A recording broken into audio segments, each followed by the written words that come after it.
Welcome back to Haunted and Historic Australia for another episode of Criminals, Cutthroats and Convicts. In this episode, we take a look at the Black Hand in Australia.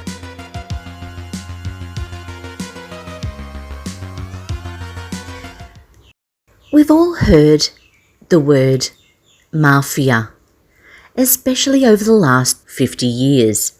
It's something that's been kind of glamorised by several movies, including Goodfellas, The Godfather, and TV series The Sopranos, which we all love to watch.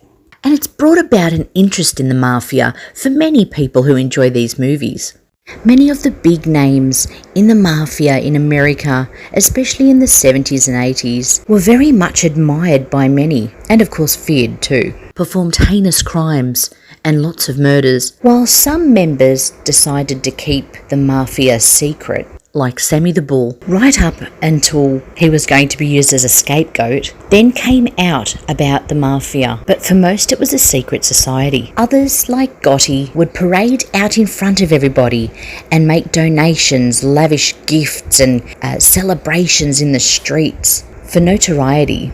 And some stories that go back as far as when the Mafia in America first started. The Moustache Petes and Young Turks, various crime rings, and it is stated that the year 1908 had the highest number of Black Hand cases in recorded history, with even a New York detective making it his mission to stop the Black Hand, Joe Petrosino, being murdered in Palermo, Italy, while trying to get to the bottom of it all. The threats of the Mafia even went as far as stopping the agent of the shipping company who was arranged to pick up the body of Joe Petrosino from Palermo and bring him back to America, relinquished his contract, being that he'd been threatened by the Mafia Black Hand. But little is known that there was actually a Mafia in Australia and were basically working in parallel to the New York Mafia. And they're still in existence today on a lower scale. But to understand where the Black Hand or Australian Mafia came into it, we have to go back to what started it all. And it was the Italian diaspora, where after the unification of Italy in the 1860s, many Italian families, especially in the southern areas of Italy, fled their country due to poverty and lack of land. Many moved to America, but some moved to Australia too, especially the Queensland area and the southern states of Australia. Many immigrants from other countries came to Australia at this time, but we find that the Queensland cane fields were particularly where many Italian families settled down. The towns on the coast being Cairns, Townsville and Brisbane. Many too went inland to the towns of Ayr, Ingham and Innisfail, where there seemed to be more work available, most likely being inland of course and away from the coast. The towns inland weren't as appealing as the coast. However, these hard-working Italians made a home for themselves, and life for a time would have been quite good. But much like their homeland, it was only a matter of time before the darker Italians followed. It is believed that the members of who would be the Black Hand Society in Australia arrived into the country in around the 1920s. And we find that it was many of the Italian immigrants who were just trying to make ends meet were being targeted by these other Italian immigrants who came from the southern parts of Italy and moved into Australia and started organising a network of extortion. They would lend money to other Italians, the struggling Italians trying to make it, and when those struggling families couldn't pay the money back, they would threaten them with beatings and attacking their property and families. They were basically killed off if they didn't pay back. This became so bad, and we start to see top figures in the hierarchy start to emerge and fight to be head of the families. It becomes very much like the New York Mafia, but many Australians don't know about it. It is quite an interesting story. So we're going to start with the top players at the time. Similar to the Sicilian Mafia, Cosa Nostra, our thing, there was a branch of Calabrians known as Ndrangheta, the honoured society. Although it was far from honourable how they acted here in Australia, many of the early immigrants from Italy into Australia became farmers, as the climate was very close to that of southern Italy. They planted vegetable crops, but even still could only just get by. And with the Black Hand coming in, many of these immigrants were forced into getting involved with the Black Hand. They either paid money to the Black Hand for protection, or they were attacked by the Black Hand. It wasn't really much of a choice for them. The fascism movement around this time too was entering Australia, prompted by Mussolini to get Italians around the world to stand up. It didn't help also that the Anglo-Saxon Australians had been fairly racist to the Italians since they arrived. However, for most of the Italians, the hard-working guys, they just wanted to make a new life for themselves and stay away from the drama. One of the Calabrese Italians to come across to Australia and to go into northern Queensland to the Ingham areas was a Vincenzo D'Agostino. He would be eventually the leader of the Black Hand in that Queensland area. It is believed that he came across in 1924 and set up a bakery, as this was his trade. However, maybe not making enough money, he decided to go into organised crime. It appears that he goes back to Calabria and recruits other Italians to join him. He is back in Australia in Ingham in 1928 and begins his mafioso reign. Some of these known associates of Vincenzo D'Agostino were Niccolo Mamone, Giuseppe Parisi, Giuseppe Buet, Domenico Bell and Francesco Firmino. They were petty criminals at first, but then they knew that many of the Italians that had settled here knew of the Black Hand back home, and it would work to his advantage if it made them fear them. Hitting all the struggling farmers, he made demands and threats of violence. If at first they were ignored, he would follow it up with destroying their livestock, poisoning their water supplies and ruining their crops. Further refusal of Vincenzo and the Black Hand would result in harm to them and their families and possible death. There were many fire bombings around the time in this Ingham area, and they have pretty much been linked to D'Agostino. Unfortunately, the Italians at the time were very scared of going to the police in fear that they would be ridiculed by the Anglo-Saxon Australians, as well as fear of this Black Hand. So they would go inward, eventually talking amongst themselves in their community, extending the fear even further, helping the Black Hand's cause, and a lot of times submitting to the Black Hand. There was a well-known local named Nicky. He was Alfio Patain, who had been in the area of Ingham for many years. He arrived well before the Black Hand was established in Ingham and was making a good life for himself. He was a prosperous farmer, but he was victim to D'Agostino and his crew. At first, he held them back, but eventually he succumbed, D'Agostino ordering him to mortgage his house to make payment to him. And when Patain refused, he was murdered on the 11th of August in 1929 after refusing the Black Hand. Patain was shot in the back while standing on his veranda about to go inside his farmhouse. He was taken to hospital and questioned by police, but was tight-lipped and died without naming his killer. And a strange twist of events happens here. Marie, the widow of Nicky Patain, goes on to marry a Venerando de Salvo, another farmer. However, he was also murdered on the veranda of the same farmhouse. Next to Marie, she was also wounded. Shot from the darkness, they never saw it coming and weren't able to name the attacker again. Venerando died, and newspapers mocked Maria, stating how unlucky in love she was. Many in the neighbourhood believed it was the Black Hand once again. Now, D'Agostino and his crew were able to go on for quite some time without being apprehended because the Italian community wouldn't speak up. They were too fearful that they'd be next. Despite police questioning all the Italians in the community, as well as the Black Hand members, they still weren't able to get enough evidence to put anyone away. And the Black Hand went on in the area committing crimes. Vincenzo's reign of terror couldn't last forever though, and it started to unravel shortly after this. Many have speculated that Vincenzo D'Agostino wasn't really a Black Hand member or didn't have ties to the Black Hand back home in Italy or to the 'Ndrangheta, but that he was just a small petty thief who didn't want to be a baker forever and couldn't make enough money doing that, so started out his own organised crime in Ingham.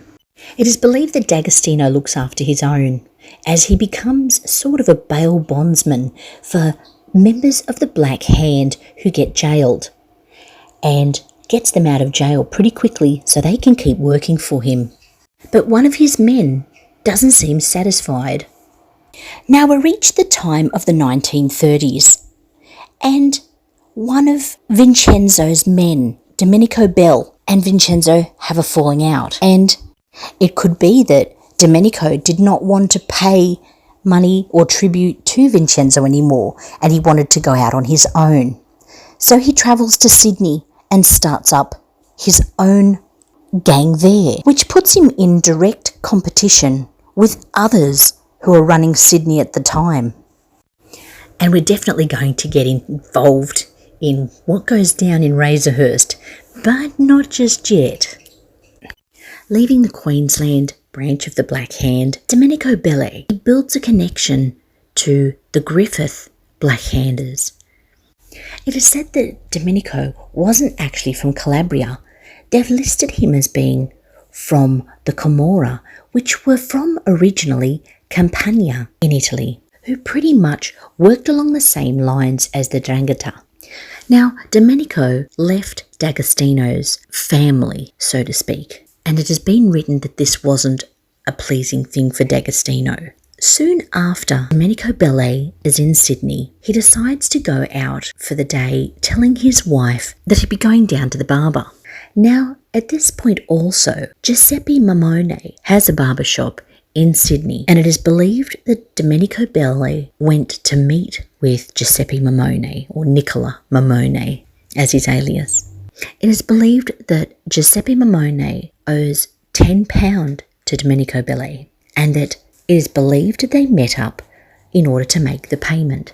It is also stated that Giuseppe Mamone had ties with D'Agostino up in Queensland. There is also another member of the Black Hand in Sydney who has recently been arrested for sly grog charges, and that is Filippo Pignataro. And it is said that Domenico was meant to pay the bail to get him out. On this day, the 11th of February 1930, Domenico makes his way to Newtown station. He is witnessed as walking into the station at Newtown with another man, but they cannot identify or have not been able to identify who that other man was. The both men proceed to go to the ticket window. One man requests a ticket for Ashfield and the other for Summerhill. They move through the turnstiles and start walking down to the platform, and it is here that suddenly Domenico is stabbed just above the heart with a 6-inch blade. The other man runs up the stairs and out of the station, and Domenico pulls the knife from his chest and staggers all the way to the ticket window again, where he collapses. He is taken to hospital and queried by police, but dies before naming his attacker, or refuses to name his attacker. And that we find with all of these murders. Nobody says anything. Now the police know about Giuseppe Mamone, or Nicola Mamone, and Felipe Pignataro. They know about the connections, and it is assumed they also know that Domenico came from Queensland. But, however, there is not enough evidence and not enough witness testimony to be able to actually jail someone. Although Mamone and Pignataro were called in for questioning and are part of police photography of criminals between 1910 and 1930 at the time that are on display in their museum, which we'll do an episode on because we find those photos incredibly amazing. Domenico death is still an unsolved murder to this day. Soon after the murder, Mamone is in Queensland and in more trouble. It is believed that Mamone has been instructed to send a message to one of the other Black Hand members who has been arguing with D'Agostino over the letters that were sent to Pertain before he was murdered. It seems D'Agostino has got a lot of guys doing the work for him, and sometimes they become disgruntled and have to more or less be put in their place. So he sends Giuseppe Mamone as well as Giuseppe Parisi and Giuseppe Buetti to teach Giuseppe Iacona a lesson. What happens is an altercation takes place when they confront Iacona, and it is believed that Parisi and Buetti hold Iacona down while Mamone cuts his ears off. Pretty gruesome stuff. But the Black Hand wasn't someone you messed with, especially if you were within the Black Hand. So it seems that when members of the Black Hand get out of line or try and leave the family, this is something that doesn't gel well with the leaders. Now, Iacona doesn't die. Iacona is taken to hospital after this and doesn't assist police with their inquiry as to what happened to him. Upon being released from hospital several weeks later, he returns home and retrieves a shotgun. He finds Mamone in the main street of Innisfail and shoots him in the street dead. At this point, Iacona is arrested. Now he wants to talk. He comes out. He tells police that this is a revenge for what was done to him weeks ago and names Parisi and Buetti. It appears they're charged and photos are also taken. In Sydney, Iacona received 16 years for killing Mamone. Now at this point, D'Agostino has lost a few men and he was about to lose more. Someone places a bomb at his home in Ingham on October 1934, killing his wife, Pina. Francesco Femio becomes D'Agostino's right-hand man after the death of Mamone, and it isn't long before he also is gunned down in his home whilst in bed, as well as a mistress that he had who was also a prostitute, Stiletto Jean. It is believed that they were acquainted and she was stabbed to death in her home. There were also other members of the Black Hand murdered, whether they were hits ordered by D'Agostino or if they fell foul to perhaps Anglo-Saxons who didn't like them. But D'Agostino too ends up much like his friends. It is believed that D'Agostino wasn't liked by many in the community, obviously for his links with the Black Hand, as well as his links with the Australian Communist Party. And this is evident when somebody places a bomb at his bakery, where in January of 1938, which delivers fatal injuries to D'Agostino, thus ending D'Agostino's reign at the top of the Black Hand. The Black Hand may have operated for a short time after D'Agostino's death, but for the majority, police stomped those out over the coming decade. It isn't known who killed D'Agostino, and everybody has their opinion. Even that other mobsters were involved, possibly a retaliation for what happened to Domenico Belli, or it is believed that the Sicilian Mafia may have come after him. We'll never know, like many of the deaths that happened around this time linked to the Black Hand. Everybody, as always, was tight-lipped. We hope you enjoyed this episode of Australian Mafia Stories. There are plenty more, so definitely stay tuned. Don't forget to like, subscribe and share, and hit that notification bell so you're aware when we're posting more Aussie Mafia stories.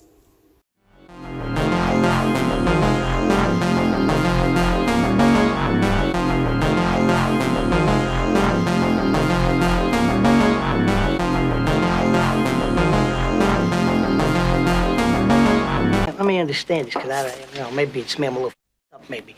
But I'm funny how? I mean, funny like I'm a clown, I amuse you. I make you laugh. I'm here to fucking amuse you. What do you mean funny? Funny how? How am I funny? How the fuck am I funny? What the fuck is so funny about me? Tell me. Tell me what's funny.